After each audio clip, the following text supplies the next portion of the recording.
अनुप्रिया की ओमिक्रॉन से ग्रसित हुई, फिर भी 4 दिन बाद ड्यूटी पर लौट आई। मरीजों की सेवा का जुनून। अरुण शाही, मुजफ्फरपुर। ऐसे समय जब पूरी दुनिया कोविड-19 की मार से करा रही नर्स अनुप्रिया की कहानी प्रासंगिक हो जाती है। स्वास्थ्य क्षेत्र में काम करने वाले को यह कथा प्रेरणा देती है। तीसरी लहर में देखा जा रहा कि बड़ी संख्या में नर्स और चिकित्सक कोरोना संक्रमित हुए हैं और हो रहे हैं। जब स्वास्थ्य कर्मी संक्रमित होंगे तो मरीजों का इलाज कैसे होगा, उनकी देखभाल कौन करेगा।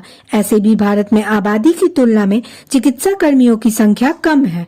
अनुप्रिया मुजफ्फरपुर की SKMCH में बतौर नर्स सेवा दे रही हैं। मरीज स्वस्थ हो, इसके लिए ये हमेशा संघर्ष करते दिखती हैं।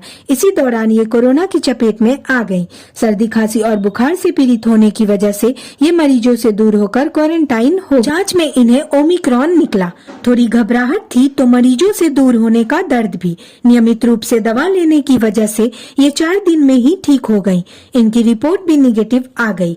फिर क्या, ये आनन फानन में अपनी ड्यूटी पर आ गईं। इन्होंने एक मार्मिक बयान डिजिटल न्यूज 20 को दिया और सबसे अपील की कि बेवजह छुट्टियां ना ले, बल्कि देश से कोरोना को भगाने में तन्मयता से जुटे। इनकी ऐसी सोच की चौतरफा प्रशंसा हो रही है।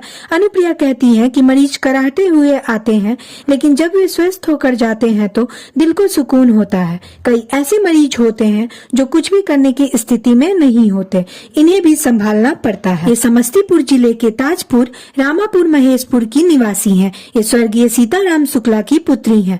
इनके पिता किसान थे। ब्लड कैंसर से उनकी मृत्यु हुई थी। इनकी माता लक्ष्मी कुमारी पेशे से शिक्षिका है। बचपन में परिवार के सदस्य बीमार होते थे तो ये आगे बढ़कर सेवा करती थी। समझदारी विकसित हुई तो अनुप्रिया ने नर्सिंग क्षेत्र में जाने का निर्णय लिया। वर्ष 2006 में SKMCH से ही नर्सिंग की पढ़ाई की। पढ़ाई के दौरान भी ये मरीजों की सेवा करती थी। 2 साल बतौर ट्यूटर का भी काम इन्होंने किया। इसके उपरांत नर्सिंग सेवा में आ गईं। हम लेटेस्ट खबरों को सबसे पहले देखने के लिए सब्सक्राइब करें डिजिटल न्यूज 20।